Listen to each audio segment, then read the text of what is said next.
Welcome to another episode of the Silmarillion sessions. I'm Dr. Mikael Thompson. This is Mr. William Lasseter, and we are delving into the Silmarillion. We've been discussing the nature of creation in Tolkien's work.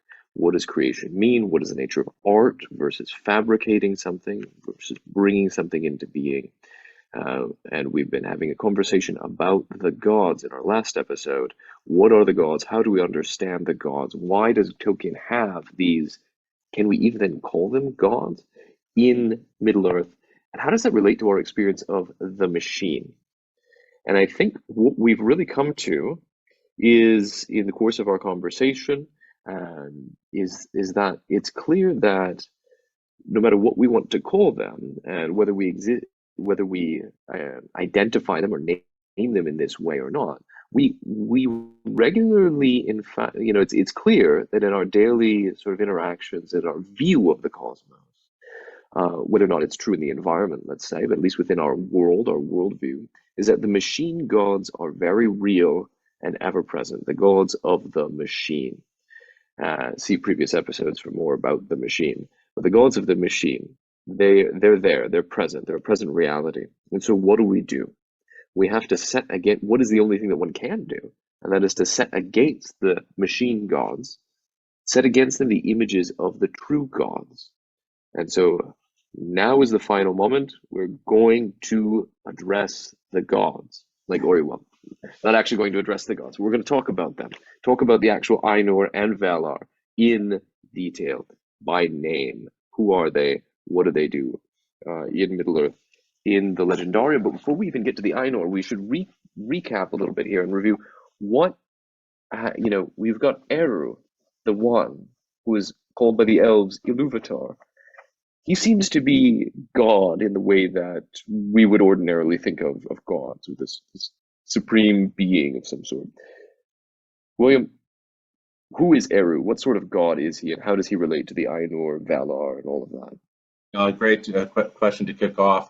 Before I answer the question, our studio audience will probably notice, if you're reading the text, that the previous section dealt with this war with Melkor. And I think we will be going back to that after we go over the gods, because it's important to kind of solidify who are these gods and what type of beings are they first. And then we talk about the war among them that Tolkien actually brings up in the previous chapter. But who is this Eru, this Ilúvatar?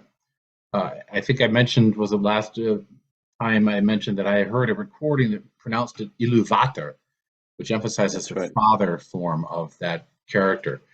And we know, for instance, that this character is decent and he's good and that he is loving of his creations. But we also know that he has created everything out of an ease of creation. In other words, we oftentimes see creation occurring by a sort of titanomachy, a sort of conflict between titans, where they struggle with one another and fight, and there's violence and tearing up of god bodies and things like that, and great upheaval.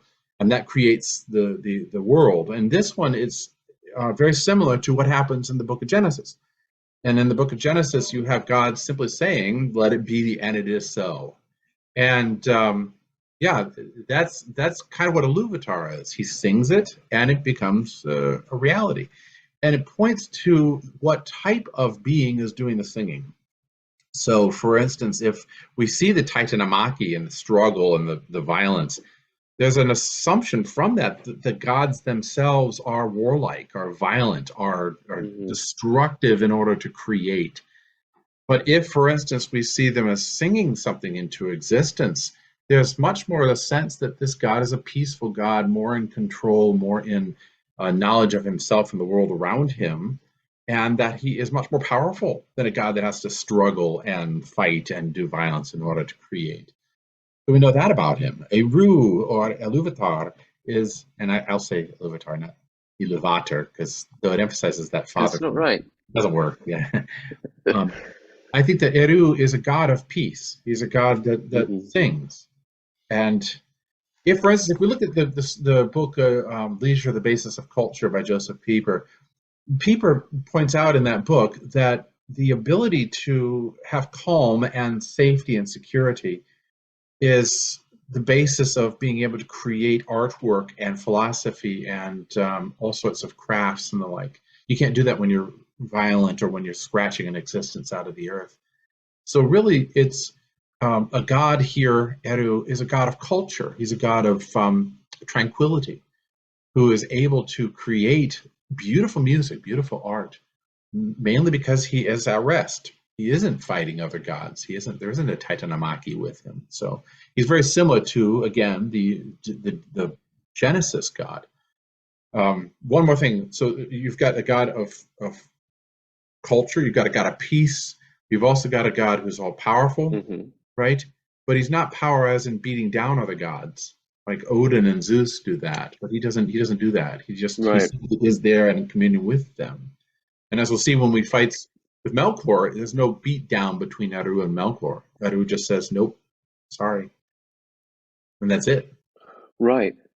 So yeah, he seems much more like the I don't want to say the god of Aristotle, but the god of the philosophers in many ways, or some guys kind of the Atman or something like this. He's this all transcendent being itself, right? He's not a being, he's not a supreme being even so much as he is the act of existence, right? Yes. And that's obviously very conscientiously what Tolkien is drawing upon, this sort of Aristotelian, Thomistic, Platonic notion of God as being as such.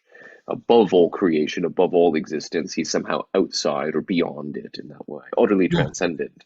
Not inaccessible, but really above anything we can grasp, comprehend, give a body to.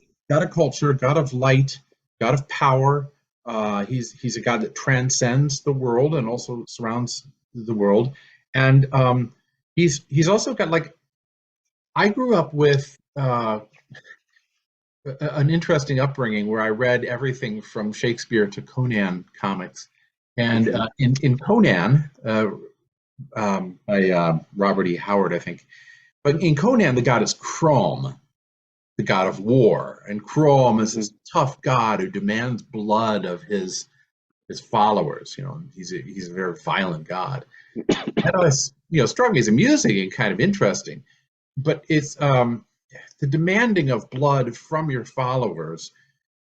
It's a very different God than the God who simply asks for their broken heart, so to speak, in Psalm 50. The idea that you take no delight in burnt sacrifice, but a humble and contrite heart you will not spurn. It's a very different God. It's a God who does not demand child sacrifice like Baal. It's a God who doesn't demand that we suffer and die for him or her. As the case may be sometimes. Rather, it's a God who simply demands that we live well, we live righteously, we live happily in love with him. So that's the root. Yeah, go ahead. That's an interesting thing, that when we look, the question of religion in Tolkien's Legendarium, arises from time to time, and I don't. Now is not the time to get fully into it. Interestingly enough, because we'll actually see when men begin to construct temples, because it is there. They do have temples in Numenor, and I think there's a lot to be discussed when we arrive at that point. So in a accompanying episode, but it's interesting, at least to highlight here, as we talk about the nature of Eru, Iluvatar, is that nowhere really do we have explicit sort of cultic systems of worship around, worship of Iluvatar in a formal, ritualized way. No. Even among the elves and early men, they have relationships with the Valar, but they're not offering sacrifices to them necessarily, but they have a relationship with them, as we were discussing in a last episode, about the idea that these gods, for many societies, many civilizations across the world as we know it, and in Middle-earth, the relationship between the Valar and, say, the elves or the men is not one of some sort of, really separated realm of the divine up there, and reality is down here, and whether or not you believe about the divine realm or not is up to you. That's very much a modern Western construction of the world, right? But for them, the gods are a bigger version of something in the universe, in the cosmos. Even for the ancient Greeks, the gods are something that exists in the cosmos that you could find, you could stumble upon, you can see a god, you can have a vision of a god, right? You can be walking down a country road in the West Midlands and run into Woden, right? Like all of a sudden there he is, he's in the world. Yeah, you can be out hunting and you come across a goddess bathing, much Right, to your chagrin. right. You're never the same after Yeah, that.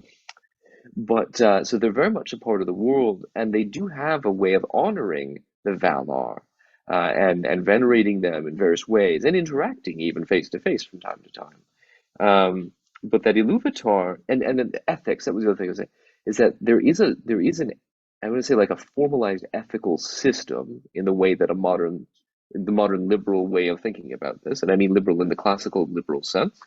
Um, is you don't see that, like there's these rules of what a good person is and not a bad person is. We don't see that codified in Middle Earth. We have customs, they're identified, the way that people behave. We do, people like us do things like that. That kind of thing is there, but a lot of ethical or moral questions are referred to, they sort of point towards a particular phrase that's used again and again. That's the music of Iluvatar. We'll see that much more explicitly in the Silmarillion here, but it even has echoes in the Lord of the Rings, but about being in tune with the music of Iluvatar or not. So again, it's this metaphor of a symphony of music, of right, a choir singing together. right. There's that great passage where in the Lord of the Rings where the hobbits who are leaving the Shire come across that group of elves there in the night, and they're going Yeah. west, and they're singing. They're all singing. Yes. And that's how they know that they're elves, and they know that they're decent and good. And sorry, blowing of No. nose in the background. I have children. Um, so there's a scene in the Lord of the Rings, and they're going west. They know that they're good and they're decent because they're singing, they're praying. That's how the elves seem to pray in the Lord of the Rings, is that they sing. And the engagement in song is, like you said, being in tune with the music of Ea, of Iluvatar. And so for them, there is no ritual religion, no formal religion, but there is that singing that goes on and communing with Iluvatar in that way. I was Right. struck the other day when I was reading the Old Testament, and I realized not only did the Jews not have a king up until a certain point, right? Because they asked for a king at some point. Yahweh says, "You don't want a king." I'm like, "Yeah, we do. He gives them a king, and it turns out badly. But they also don't have a priestly class up until a certain point. There's no priestly class in the chosen people. All the families, all the tribes that work together are the priests already. So they're not. I mean, the father figures, the head of the household, is The head of the household is the paterfamilias, is the yeah, priest for right, that. right. Familias. Yep. So, and it was only after a while they develop a priestly class, and they develop certain ways of worship, and they develop certain places of worship and the like. But before that, Hmm. the whole point, it seems to be in the Old Testament, is that the worship of Yahweh is done in the individual heart. It's done by individuals to Yahweh. And as a collective eating ritual, a formal gathering of the family and eating and song and prayer. But it's not through a priest at all in the early Old Testament. Same thing here. The early characters are all communing together in song and feasting, but they're not communing together with this ritual or that ritual and piling up of rituals and in a certain temple. That doesn't seem to exist at all in Tolkien. Hmm. Quite Yeah, startling. that's what it is. It's much more diffused, I suppose we could say. Yeah. There's another thing The to very. go back to the idea of who is Iluvatar. One other thing that occurs to me is that he's connected, I think, to that image of Yahweh as Tetragrammaton. Um, Hmm. if you're reading the Old Testament, you'll notice that there are different references to God with a capital G and Lord with all capital letters. And that's because the Old Testament is fusing together two traditions. There's the God of the hill, and then there's the Tetragrammaton, the sort of newly acquired, developed, whatever image of who the God is.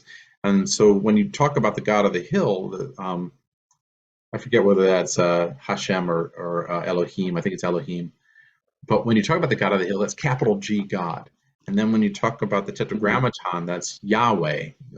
Yeah, that's Yeah, where Right. the pious Jew today refers to Hashem, Hashem. meaning simply the name, because you can't Okay. utter the unutterable name. So you I simply see. say the See. name in place of those four letters.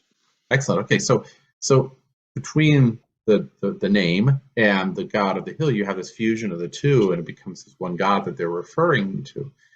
But the idea is that when the name comes into the culture, when the name is the thing that they're referring to, this is a god of order and structure, but of mathematical order and structure.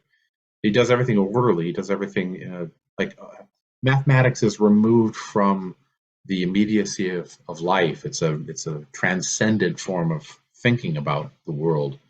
And I think for Tolkien, although he wasn't steeped in mathematics, I think he was thinking along those lines with the Luvatar. I think that Eru is, to a certain degree, a mathematics god, which Well, makes me sound like some boring old Don, but that's not what I mean. no, no, that Not a makes perfect pattern. sense because, for the ancients, math is we think of maths as being, you've got copybooks and calculations and tables and all this that you have to do. That's just arithmetic, and that's largely shaped by later tradition. Right. For the ancients, mathematics, really, which is really geometrical more than anything, is is merely the enumeration into symbols of music. It's the freezing down onto paper of music. Music is the primary expression of mathematics.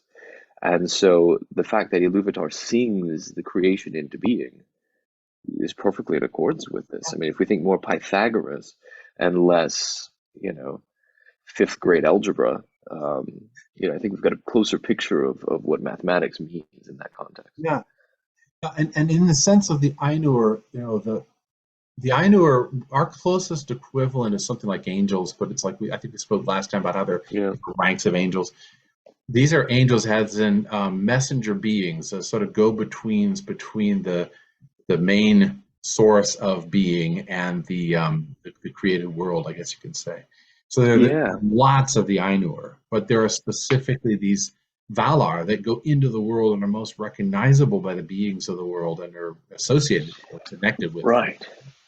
Because they take on a delimited existence, Yeah, not a physical bodily existence, but a delimited existence in the world, and that's what makes them all of a sudden Valar instead of sort of just independent Maiar of the Ainur, right? They're Valar because the Valar are the Ainur who have entered into the created order, which, I think what we finished up with last episode, was in fact they entered into the created order, and there was nothing there yet. It was still sort of the dark chaos of the void, in some ways. Not the void, but it's still the primordial chaos of particles floating around.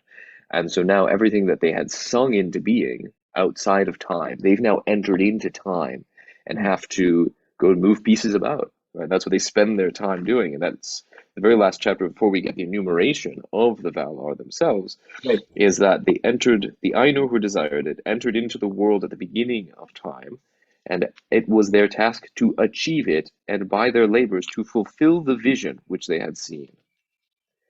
Right. And that part of that is that there is a limited number of Valar and Maiar. Yes, there are 7 lords of the Right. Valar and 7 queens of the Valar. Right. And that's significant to me because it reminds me a great deal of the Egyptian Agdoad, the 8 powers that created the world originally. And it reminds me also of even the Aesir and Vanir in Norse mythology, which is what Tolkien was much more, I think, attuned to. Yes. The point being is that both those groups limited to a certain number, and the number was just as important as the characters themselves, because the number represented something, represented an idea, but then it's hard to put this into words. Each number represented a quality or value or a territory of rule called an auspice. And so if you were dealing with the number 1, you were dealing with this auspice, this controlled area. If you're dealing with number 2, you're dealing with so on and so forth. And it's funny to talk about it that way because I think all of us are so attuned to the idea that, well, 1 is just like 1 chicken or 2 is like 2 eggs, something like that. Right. And if I have 2 cows, the government takes one away, and whatever. Yeah, exactly. Yeah, but we don't think about it as like what is a 3? You know, or Yeah. what does a 4 command or deal with? We don't think that way. So it's hard Right. to get the mind around that. But that's how, from what I understand, that's how most ancient groups thought. I mean, they thought Yeah. that the number of the pantheon was limited to a certain number because that number itself was significant. I mean, there are whole books filled with the numbers of angels. You know, Yeah. this number are tuned to him, and so on and so forth. Oh, exactly. Yeah. I mean, that's what you've even got, like in some of these visionary sort of literature the in the Bible. You've got like Ezekiel, right? In the book of Ezekiel, sees some divine vision, and there's one like a son of man, and he was riding on, Yeah, 4 different creatures that yeah, formed his throne, and each of them had 4 faces. The face of a man, the face of an ox, face of an eagle, face of a lion, and that kind of thing. Where there were X number of spinning wheels that were involved, and all of this because the numbers themselves signify some quality. They have a quality. And I was even coming across something written in the 5th or 6th century recently, and he's talking about it's the preface of his book, and he's explaining why he has a certain number of chapters in his book, and it was like 156, right? Why 156? And there's like 3 pages of different ways that 156 can be parsed up into its factors, or whatever, its factorials, or whatever you call it. wow, It's divided by so many things, and then 1 plus 5 plus 6. And he's saying, well, these form a circular number, and these are a square number, and you put them together, and you get a hexagonal number. Sort of like, as everyone knows, as you learned in school, when you were a kid. And I'm just thinking, I have no idea, but there was a very very complex system. It was absolutely common knowledge among the educated for the fact that these numbers have qualities. yeah. Numbers You have see certain that. You qualities. see that all over. Aristotle, Plato, Philo, all these ancient commentators are commenting on this sort of thing, all the way up Right. through. Copernicus was commenting on it, and the harmony of Yeah. the worlds comments on it. So you got this thing continued for years and years and years in human culture until it eventually was squashed out by the teachers' unions, I guess. Sucked the life out of that too. Um, but it's really interesting that it would limit it to a certain number of Hmm. beings, and the numbers. The number significance shows up elsewhere for us. I mean, we don't notice it anymore, but it shows up frequently in the Bible text. We were noticing, Hmm. for instance, that the days of creation are 6 plus 1, 7 all total. But then you Hmm. have this passage about Cain, who's the first murderer and who brings into the world the spirit of Cain, and he's avenged sevenfold, says his grandson Lamech. And then Hmm. Lamech says, I'm avenged 77-fold. Then you think, well, Hmm. that's odd, why that number? But then it shows again, Lamech lives 777 years.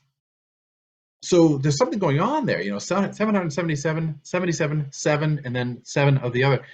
Something's happening. That's a lot of sevens. There's a lot of sevens. Uh, and you could say, on the one hand, that it's creation, 7, and set against it is destruction, 7, and that Hmm. Lamech is bringing that into the world in spades, 77, and that he lives a long time and spreads that throughout his life, 777. But it still doesn't answer the question of what is 7? Why that number? Why do we bring that number in?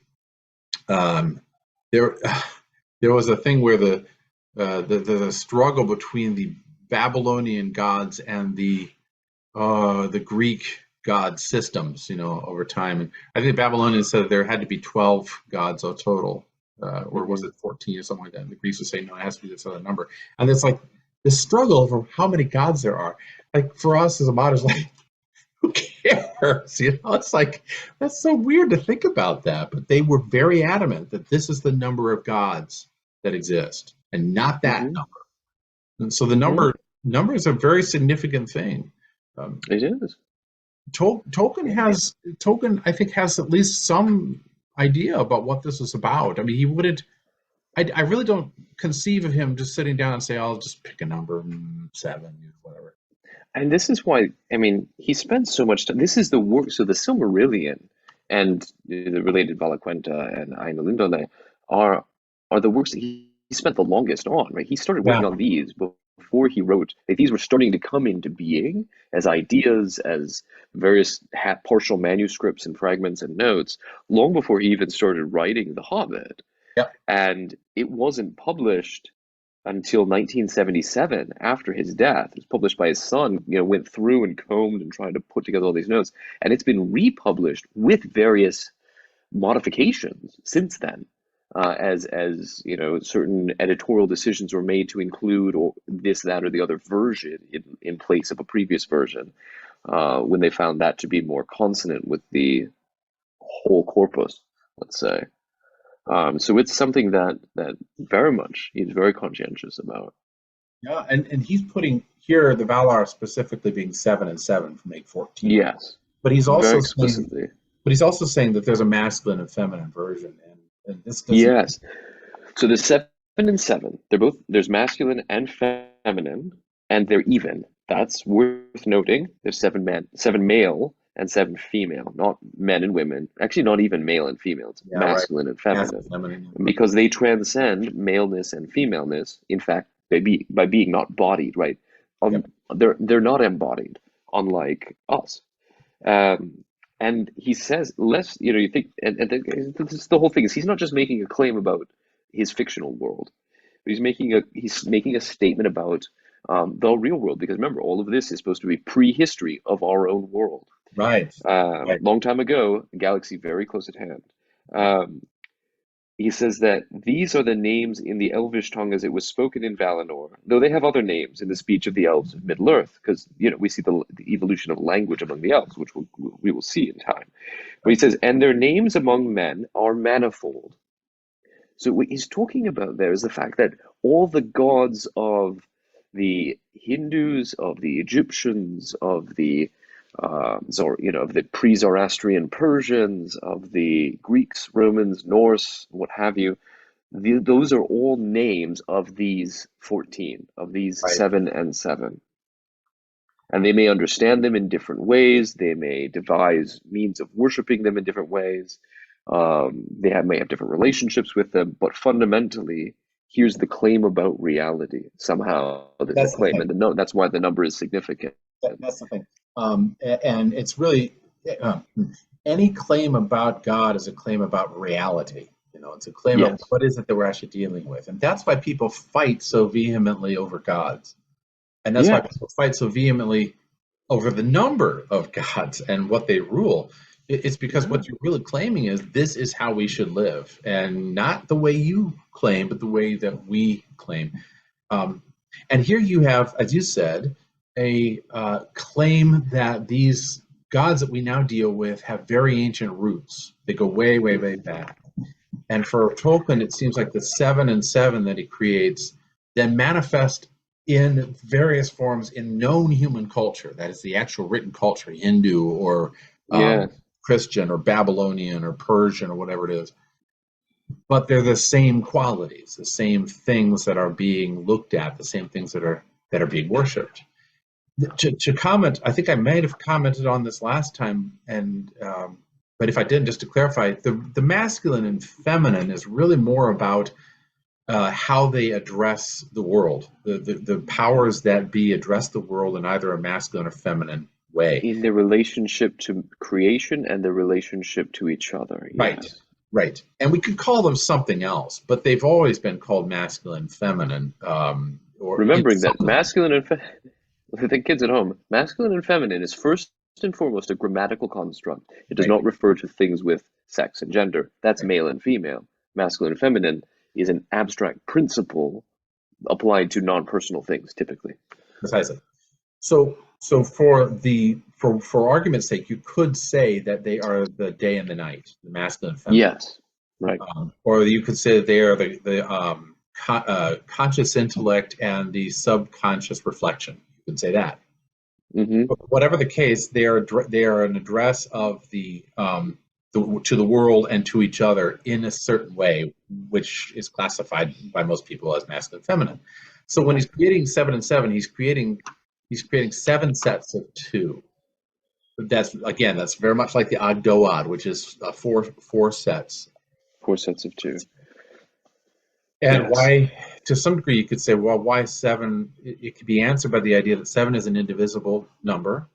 It is a prime, and it is also a number that has always been held with energy, with movement and dynamism. a combination of the number that represents dimension 4 and the number that represents energy 3. And that you put those two together, dimension and energy, it's energy moving all over the place. That's, I guess you can look at it that way. So 7 is a magical energy moving across dimensionality. Yeah, which is essentially the space-time continuum in motion. Yeah, right, exactly. So the gods that we're dealing with in this 7 set are gods that are active in the world. We go back to that question, who is Iluvatar? Iluvatar is not a clockwork god. He doesn't just wind it up and go away. He's there, and he's active constantly, and he manifests, you could say, he manifests through these 7 characters in the world itself. I've always wondered, why do we never have a direct address to Iluvatar, a prayer to Iluvatar, say in the Lord of the Rings? We don't have that. We have prayers to Manwë or to Elbereth, but we don't have prayers to Iluvatar. It's because their direct interaction is with the 7 Valar, who are themselves. Because everything's mediated then. So they become the channels of Iluvatar's, the channels of mediation for Iluvatar's presence in the world. Yes. The icons of Iluvatar in many ways. Yes. Because they're in fact sprung from his thought.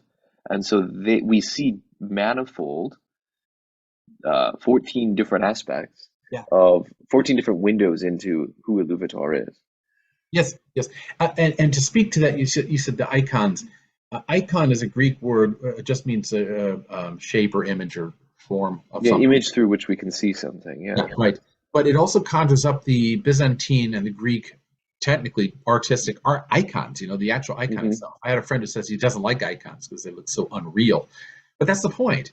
They're not supposed to be ordinary, everyday things. They are removed from it. They're more beautiful. They're more stylized, and they have this immense gold infinite background. They're always against some infinite background of gold or yellow sometimes that stretches on forever, which represents the fact that the character is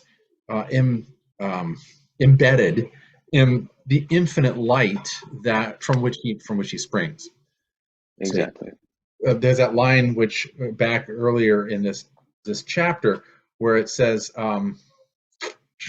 until in the time appointed was made, art of the kingdom of earth, and they put on the raiment of earth, so on and so forth.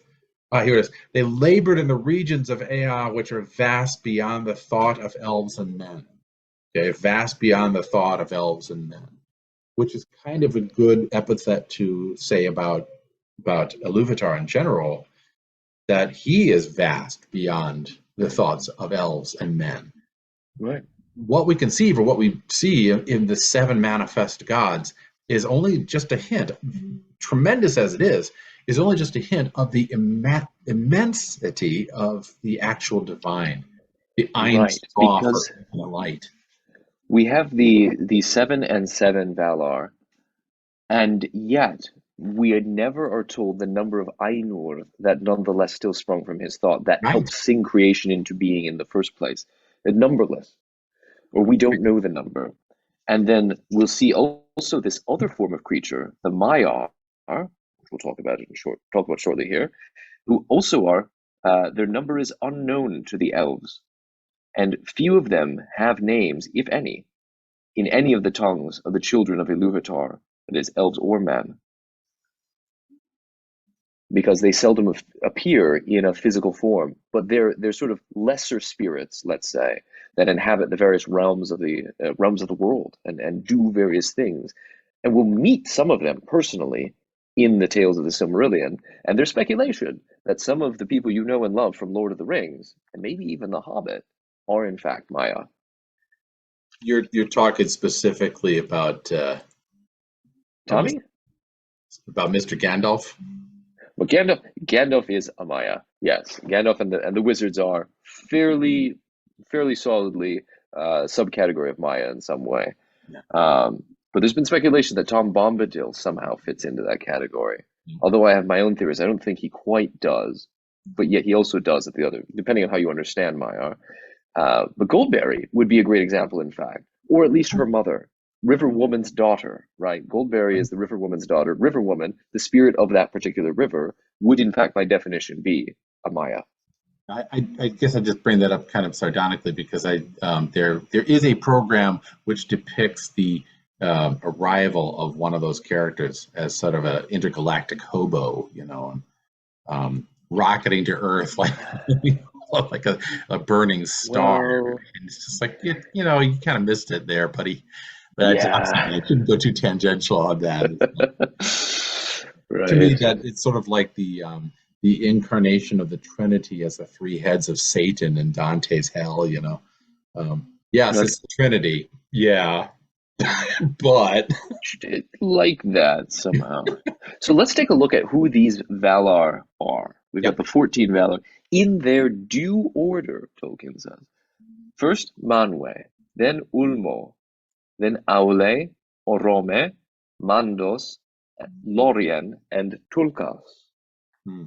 The names of the queens are Varda, Yavanna, Nienne, Este, Vaire, Vana, and Nessa. Now, Varda is also known as Yes. Elbereth, so she's known by one of the other names. More commonly, you may be familiar with her by another name.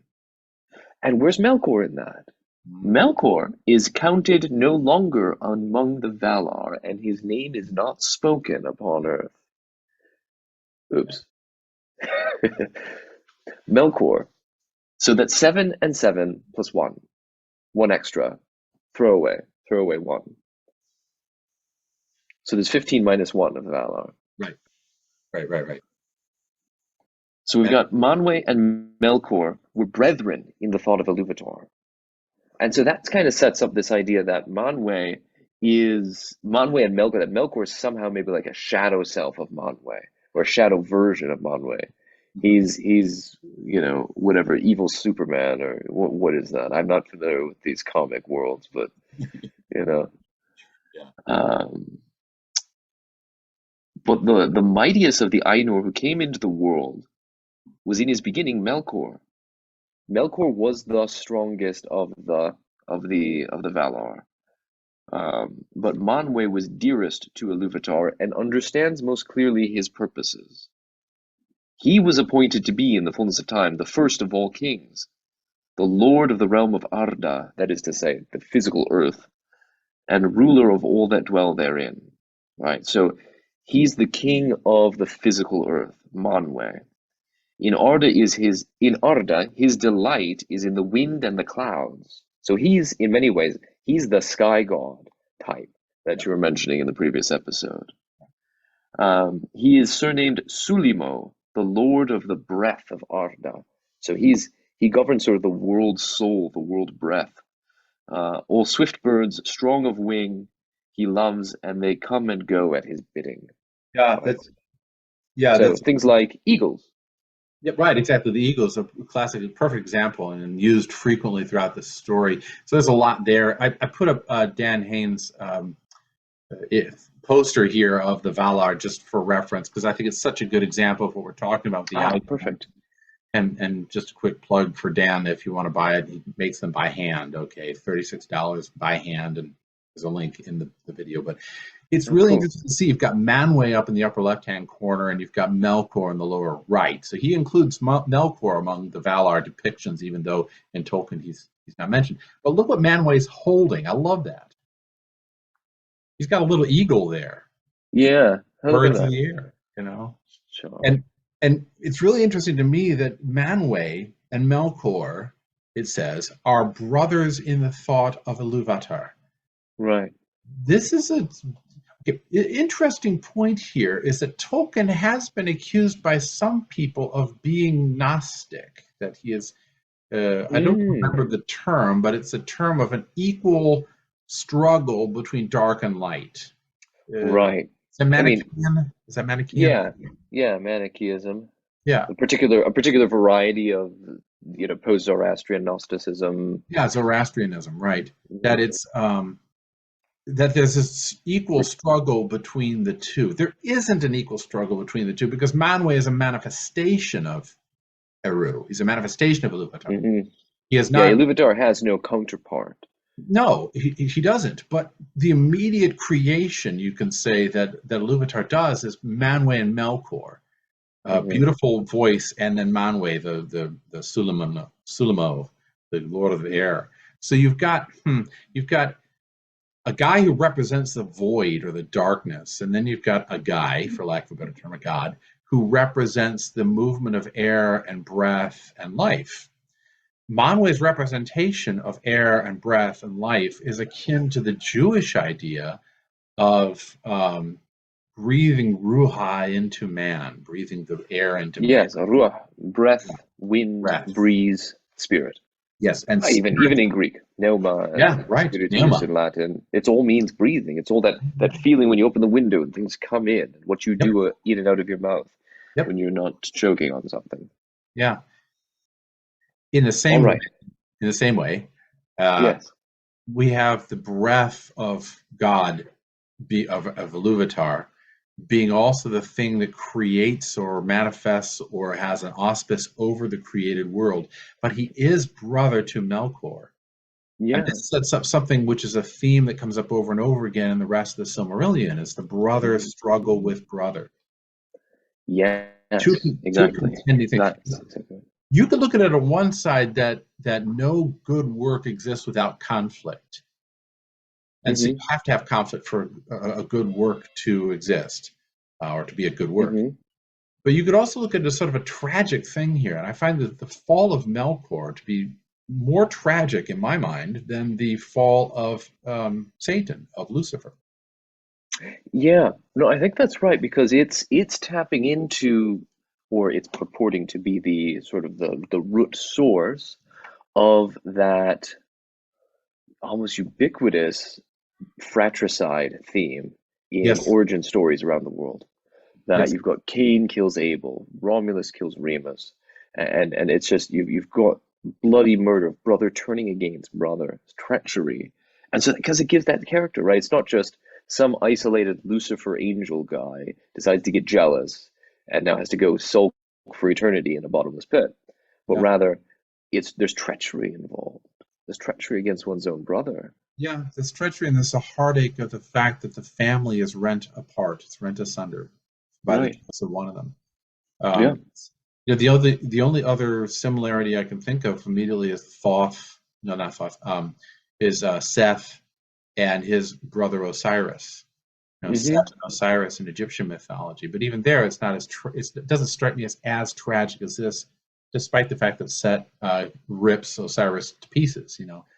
Even there, yeah, because that's a conflict between equals under no higher power. Yeah. At least no higher personal power. Whereas here, you've got a betrayal of two brothers that aren't themselves eternal cosmic principles, but rather just simply what governing spirits of what could be in the case of Melkor, and what is in the case of Manwe. But Melkor becomes ejected then. He's not so Melkor is not the god of the underworld. No. We have a god of the underworld. Yeah. That's Mandos. Yes. Melkor is, because death is not, it may be unnatural, but even there it's not treated necessarily in Middle Earth as unnatural. It's a thing that's part of creation. Melkor is utterly rejected into the outer darkness, and that's not the same as death. So when you die and you go to the abode of the dead, that is just another state of being, rather than being ejected into the outer darkness, as happens with Melkor and seems to happen with both Sauron and Saruman. It does indeed. I like the way that Dan has put here in his icon. He's got Manwe holding this scepter that has the cross. It looks to me almost like the cross of Scotland, Yeah, the cross of St. Andrews there, the white on the blue. Yeah, it almost looks like St. Andrew's cross, but it's opposed to Melkor's staff, which is a staff that supposedly is light, but it's an iron staff, it looks like, and it's a staff which has a flame, but it's an artificial flame. It's not a real flame. He's seeking the flame, but he's sought it from the void, and so he gets a certain it's not power. It's like it's an empty torch. Yeah, it's an empty torch. It's like black a nothingness. Iron scepter club, which really resembles the Eye of Sauron image later on in the story. Which is really cool. But there's something in the text too, which is really startling to me, is that it says here that the mightiest of those Ainu who came into the world was in the beginning, and you're thinking Manwe, right? No, it's Melkor. Melkor. Melkor is the mightiest. He is the most powerful. Now, for us, that's like, oh, it's obviously Lucifer, which kind of rolls off because they're like, yeah, Lucifer becomes Satan and you write him off, right? You don't really think Right. about it too much. It's too familiar. But it's more like, as you said, Cain and Abel. In that story, it's oftentimes overlooked. Cain is the firstborn son, and he He is a is. killer of soil just the way Adam is. So that's a priestly class, tiller of soil. It's an image of the priest taking care of the land, and Right. Cain's And in job fact, he is offers to paint. sacrifice. He offers Yeah. sacrifice, right? So, and not only that, but there's also the image of primogeniture, which was Hmm. something in the ancient world, and that's where the firstborn son inherits everything. Like nothing is left to anybody else. Right. Um, He's the one who's going to be the new paterfamilias, the yeah, natural priest of the clan, yeah. uh, all of that. He's going to inherit.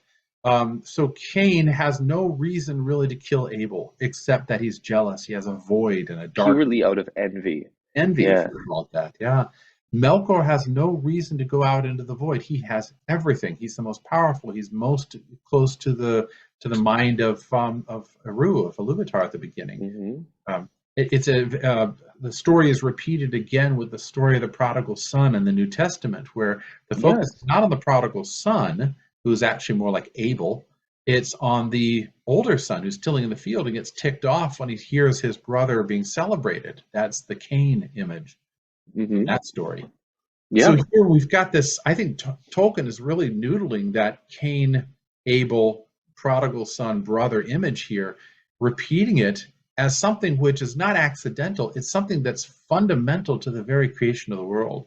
You've got this best of all, most powerful of all the Ainur Hmm. falling from grace, and then the Yeah. second most able, so to speak, sorry, no pun, the second most able taking his place as the ruler of this created world, Right. which is really fascinating.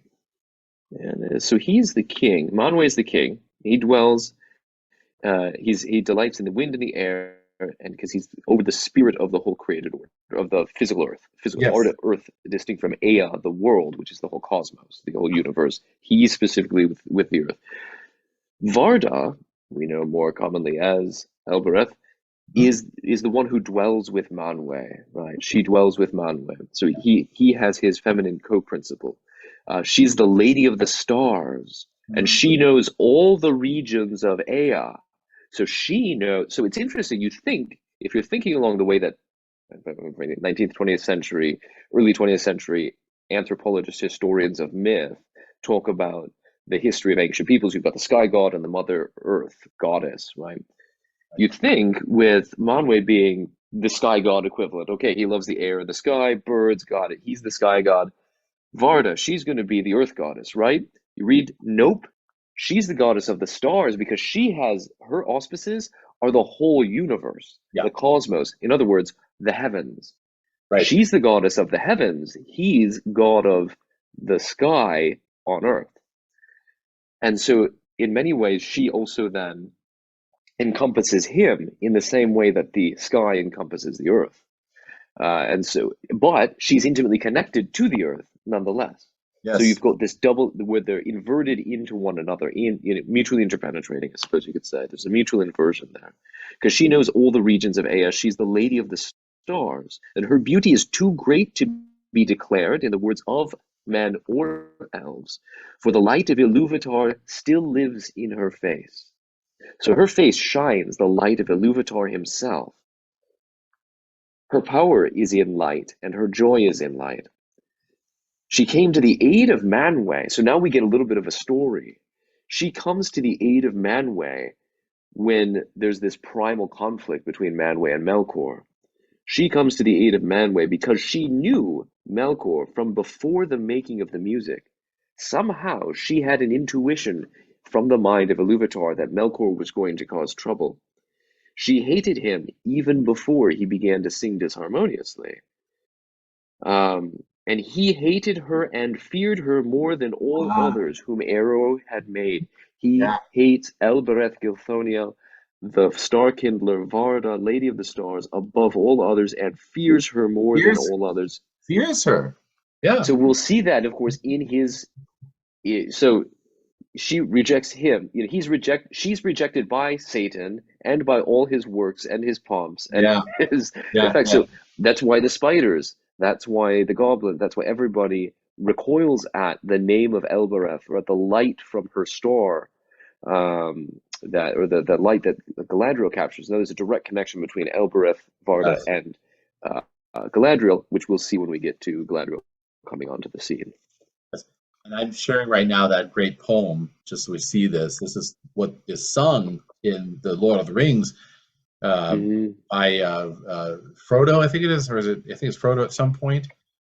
And I think it's either Frodo or Sam was sings this right around the time of the spiders, I think maybe. But anyway, it's a song sung during the Lord of the Hmm. Rings. Um, A Elbereth Gilthoniel si livrem pena Miriel homenel a glarelenath.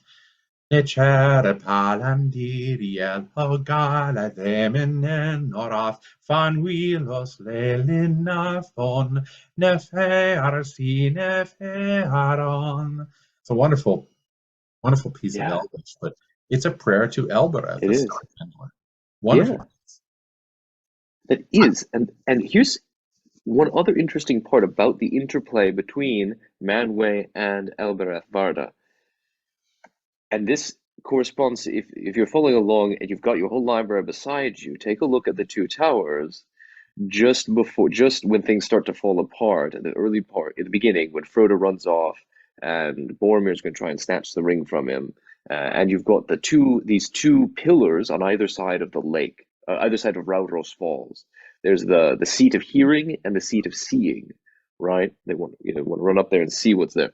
Okay, so they live together. They seldom part, Manwë and Varda. They remain in the Tower of Taniquetil, the tallest of the mountains upon earth, above the everlasting snows.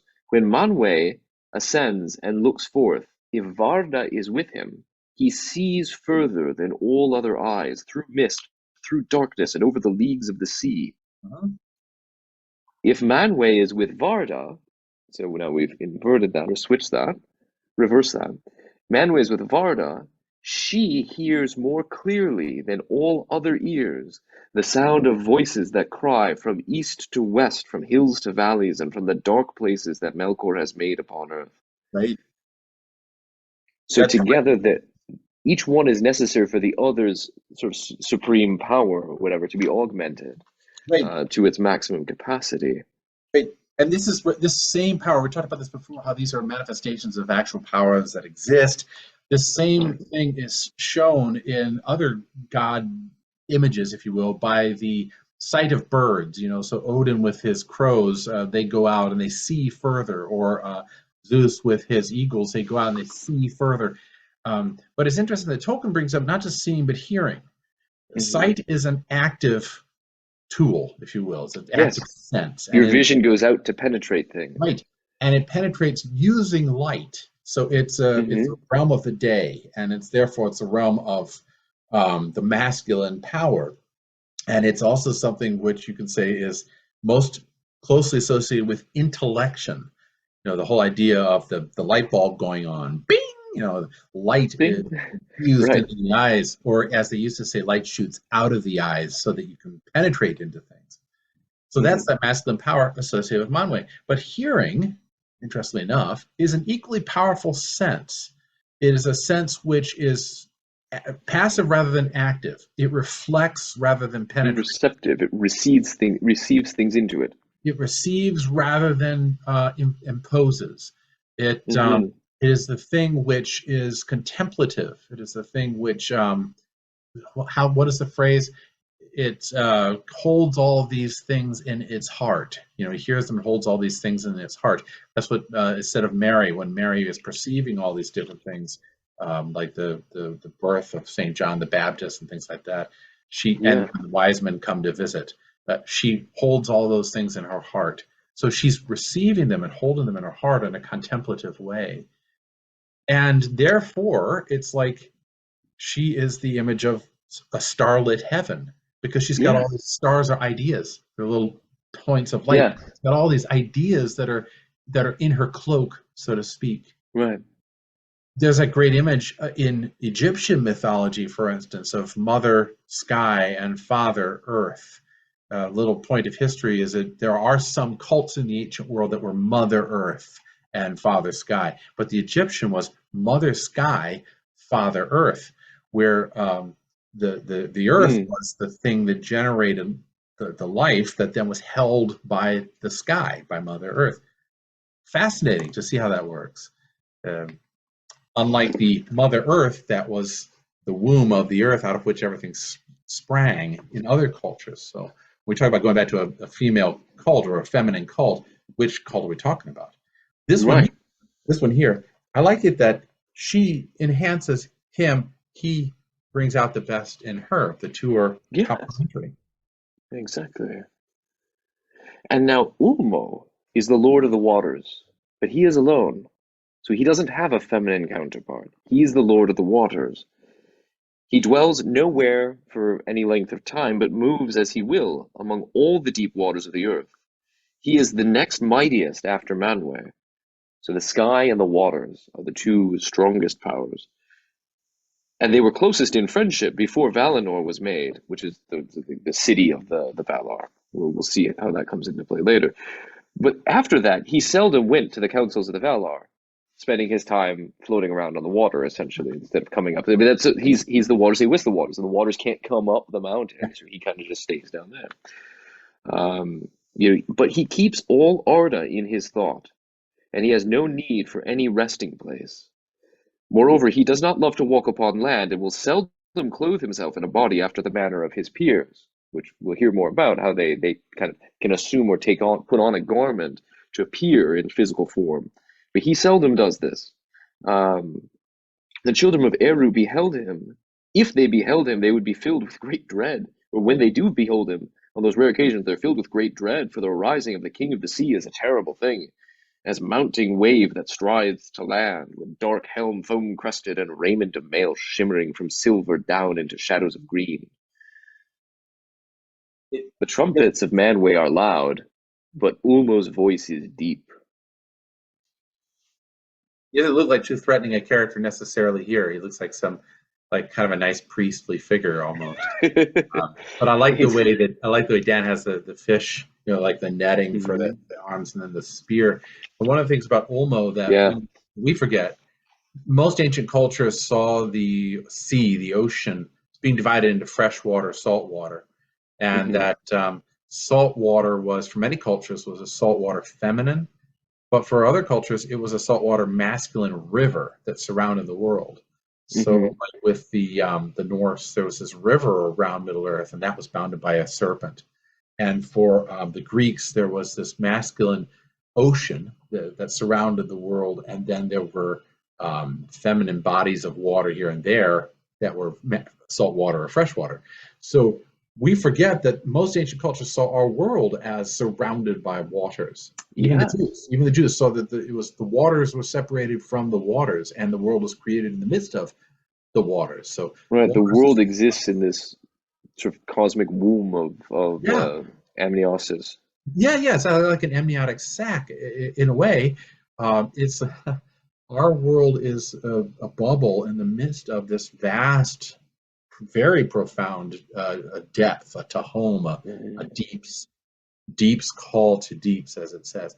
And the other thing that we forget too, I think, is especially in a modern world, is that the sea is not always right. Okay. Um, Again, sorry, bashing that line from the movie, the series. The sea is not always right. The sea frequently destroys people, destroys boats. Floods are terrifying. Tsunamis are absolutely terrifying.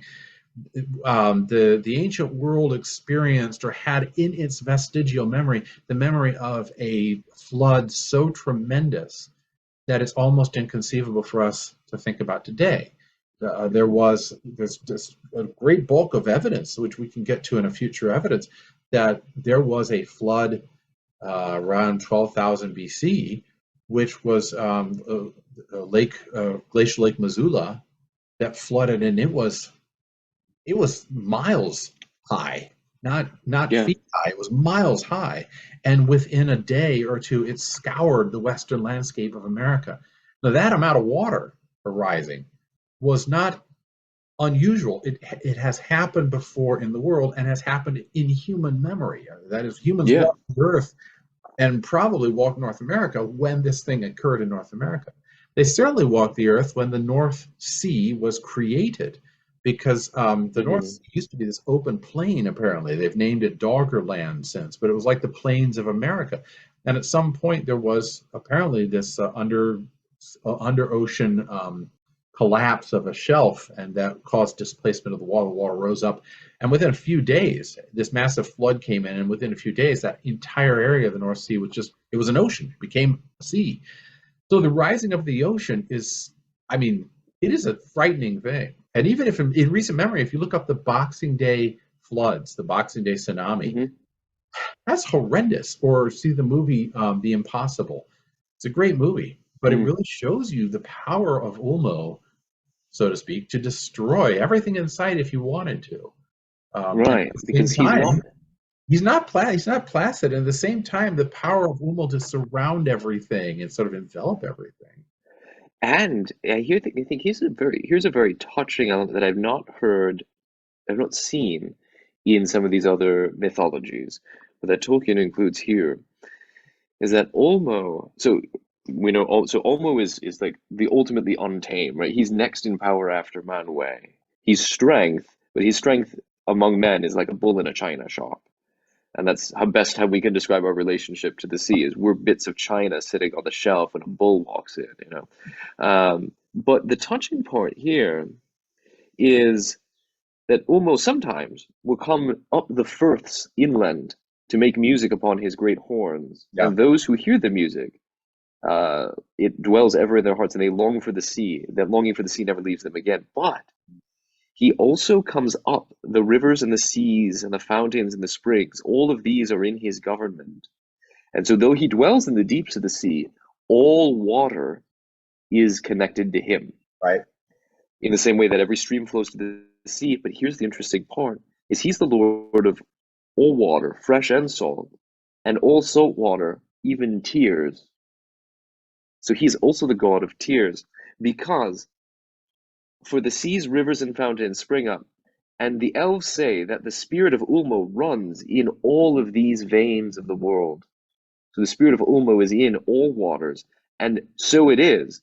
Thus it is that news comes to Ulmo, even in the deeps, of all the needs and griefs of Arda, which otherwise would be hidden from Manwë. Right. So Right. the high sky god, the Zeus, the whatever you want to think of him as, misses things because he only sees what he sees. Yep. But Ulmo knows all the sorrows of man because the tears out of every tear out of a human eye eventually flows down to the sea. Well, that's an interesting point to dwell on for just a minute, because Manwë, if you could say the gods represent things, the Manwë represents, or his auspice, I should say, his Hmm. auspice is the intellectual world. It's the world of light and reason and rational things in the sky and the infinite blue of beautiful things. He doesn't necessarily have a um, a direct experience of pity and of suffering and of sorrow. Right, right. Mo, because he's God of tears, and because I think he's very aware of how much people, are immersed in tears, overwhelmed, literally, Yeah. as the word means, how people are overwhelmed. Because he's aware of it, he's very aware of the suffering of people. And that's why Tolkien points out here in the previous paragraph, Olmo's voice is deep as the deeps of the ocean, which only he has seen. We call a person profound, just as we Right. call somebody uh, ascendant, or transcendent. Hmm. He's profound in that sense. But further on, the next line, it says, "But he loves both elves and men, and never abandoned them, not even when they lay Hmm. under the wrath of the Valar." So the rest of Valaquenta, Right. I'm almost like, yeah, they have a reason. I kind I of, get it. I get it. Let me carry them over this way. And that's the thing. Yeah, I mean, we'll see, he actually carries the elves when they're first born and they migrate west. ultimately towards the light, towards the Valar, he's the one who actually carries them on a chunk Right, of land across the waters to what right, becomes Elvenhome. right. But And he's those, also the one then who overwhelms Numenor to yeah, sink he it. sure does. He sure does. And that's just really quick. Just again, I don't mean to go too negative, but there's a thing that really got me about the series that was recently done on Amazon, and that's that it saw the world as inert matter. In other words, it saw the world around the figures in the series as a modern sees them. They were part of the machine. Yes, And in that Tolkien's view, there's nothing that's part of the machine. Everything has a life to it or a personality. exactly. Even the waters into which Galadriel jumps when she rejects the bright, uh, undying lands, even the waters are conscious, so to speak. They are Ulmo. They're the Hmm. realm of this They god are who almost. understands. So, I'm I don't know. glad you mentioned that part about the mechanism because that is, I think that's exactly the heart of it.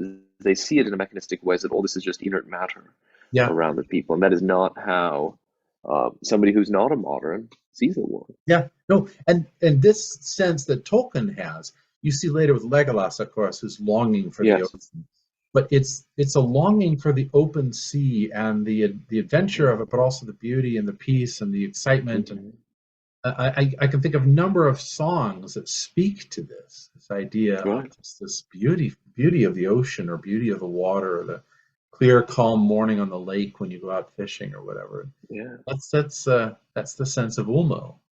Um, Right. And that point that you made about inert matter, that all the elements are just somehow inert, I think speaks directly to the next god. And we'll talk about this pair, and then we'll have to leave the rest for the next right. episode. But Aule is the god who is the Valar who has lordship over all the substances of which Arda is made. So Yes. all the minerals, all the elements, all the metals, everything like that. He has a little less might, strength than Ulmo, but only a little less. He wrought much friendship with Manwë and Ulmo in the beginning, right? So skies, so air, water, and the raw minerals of the earth. Mhm. And his task is the fashioning of all the lands. So he fashions he fashions land, separates the earth from the waters. He's the earth part. He's the smith and master of all crafts. He delights in works of skill, however small, however small, as much as in the mighty building of old. So he's the guy who made the mountains and the fjords, Yep. right? Which he's particularly proud. But he loves even small crafts, the small, dainty, delicate, intricate metalwork that the elves do. In fact, the Noldor, the high elves, learned the most from him, and he was ever their friend. Right, so he's the source, and you see this in some things like the Book of Enoch and other early sources, Right. Sumerian books that talk about how did man learn various crafts, various skills, versus do this, that, and the other thing. At least in the skills of making of things, it'd be Aule. Like that's the equivalent that we're looking at here. But his primary uh, conflictor, what do you say, competitor, Melkor. Melkor was the one most jealous of him because Melkor also was really into making stuff. Yeah. Yeah. But Aule was always faithful to Eru and submitted to his will. He never envied the works of others, but he always sought counsel and gave counsel. Whereas Melkor spent his spirit in hate and envy, until at last he could make nothing save in mockery of the thought of others, and all their works he destroyed if he could.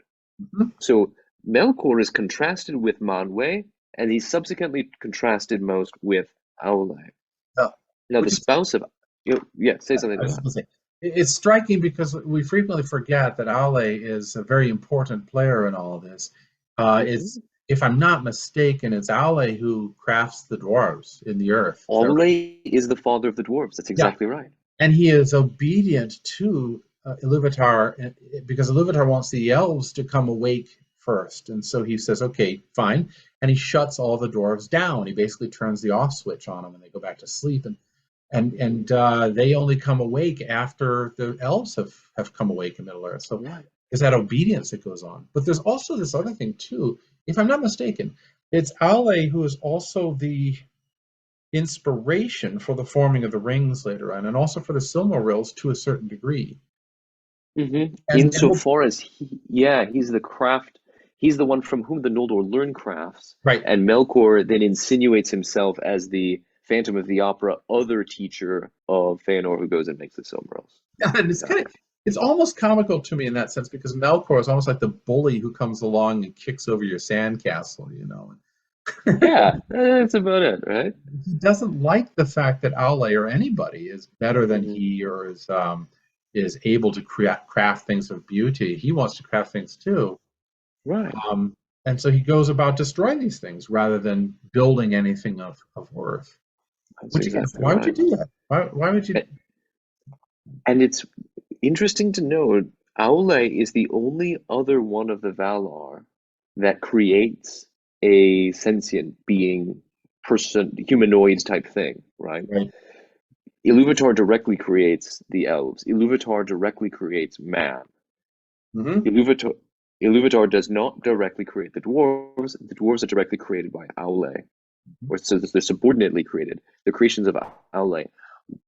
It's important to just make a mention briefly here of what the dwarves are, and we'll revisit again when they're created, and again later when we see them interact, because the dwarf and elf interaction is an important sort of universal principle, is that the dwarves are best corresponded to in our world, in our history, the dwarves best correspond to elemental earth spirits, because that's what dwarves are. They're not a stand-in for any particular race or nation or tribe of human beings from a roughly East Mediterranean area. No. Some dwarvish characters, in especially The Hobbit more than anywhere else, tend to illustrate the role that the Ashkenazim have within medieval European society. But dwarves are not Hebrews. Dwarves are not Jews. Dwarves are what dwarves are in all of our histories and fairy tales that we have, is elemental earth spirits, which is why they're under the direct auspices of Aule. Yeah. Any more than Noldor are high Anglicans, you know. Oh my goodness. They're not. I mean, there may be that sort of connection that's made, but that's not what they're representing, and I don't think it's what Tolkien intended. He intended this earth spirit, as you said, like Brocchi the dwarf in the Norse mythology, or even like in Greek mythology, the image of Hephaestus. It's more like that. Like what is the thing that hammers sub-creations out of the fires of the earth? What is that? Right. That's Aule. Yeah. It's the Yeah. dwarves. That's exactly right. And now the spouse of Aule, because Ulmo's alone, Aule has a spouse, Yavanna. Yavanna is the giver of fruits. She's the lover of all things that grow in the earth and all their countless forms. She holds in her mind trees like towers in a forest along the sea, primeval trees that would reach higher than our highest mountains today. Right? She made these things.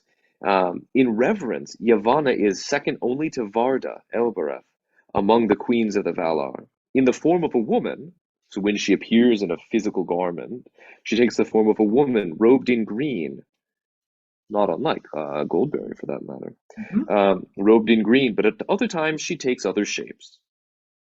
Some there have been seen her standing like a tree under heaven, crowned with the sun, and from all its branches there spilled a golden dew upon the barren earth, and there grew green with corn. But the roots of the tree were in the waters of Ulmo, and the winds of Manwë spoke in its leaves. Kementari, queen of the earth, she's surnamed in the Eldarin tongue. That's beautiful. So she's espoused to Aule, but her roots are in Ulmo, and her chioma, we don't have a good word for this in English, but I've discovered the Italians have this term, chioma, which refers to the uppermost sort of canopy of a tree, the leaves, which is the same word that you use when you make like a crown of laurel leaves and put it on your own head. And so it can be essentially it's the crown or the mane, because it's also poetically the way you talk about a lion's mane or somebody's hair if it's particularly extravagant. And so her chioma is up in the breadth of Manwë, and her feet, her roots down in Ulmo, and she's espoused to the earth. Which of course makes sense. That's trees naturally do that. But it's absolutely a beautiful image that she is kind of a connecting force between heaven and earth, or heaven and the water, the deeps, I suppose you could say. Yeah, because she's the first one in this series yet who's not, let's say, not elemental.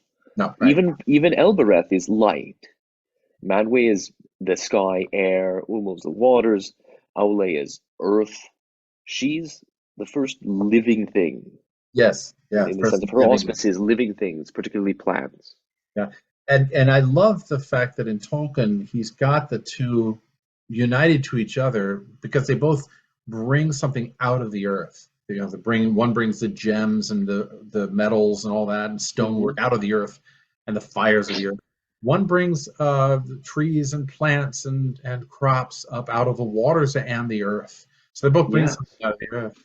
And she's a direct contrast to a lot of images of the fructifying force, like the Green Man in England, for instance, or the Mm-hmm. Rusty Lord, or even the Dionysic powers in Greek. Mm-hmm. Uh, probably more like the Greek image of Demeter or Ceres, the goddess of the good Yeah. May. But even there, she's more than that because she's not just grain; she's also trees and vines and weeds and all this stuff. So flowers. So she's a wonderful character too, because so much of Tolkien's life was involved with trees and with the idea of trees and speculation about trees. And he's got the Right. Ents later on. Um, Yavanna is she's a goddess who, whatever that force is that makes plants, especially trees, um, almost conscious. I mean, you could say they're Mm-hmm. conscious to a certain degree. They certainly respond to humans and other Yeah. to a certain degree. And that's, it's a common perspective among many cultures around the world, across many ages and civilizations, that the trees are conscious Yeah. in some way, that they have a way of corresponding, that we feel an affinity with the trees for some reason. Yes. And of course we see that, and actually in a couple of episodes when we get to there's a chapter, the second chapter of the Silmarillion proper is devoted specially just to Aule and Yavanna, and this relationship between the two of them really as the most tangible cosmic masculine and feminine um, interaction that are accessible to humans being embodied creatures, whereas Varda and Manwe, that's there too, but they're so other of our tangible experience. Yes. So we get to see that interaction in a beautiful way there too. And one other thing too on But this is that, that, sorry, yeah, one more thing on this. We pointed out last time that the feminine force, when it's good, is very, very good. Like Yavanna and Varda, these are the top powers, the top forces, and wonderful, beautiful things. And when they're bad, they're very, very bad. They're like, as we see later on, Ungoliant or Grendel's dams. Kilab. Yeah. Yes, right. So here you've got Yavanna is very, very good, and that's again, that's in direct contrast to a lot of opinions that the woods are a looming, dark, hostile force.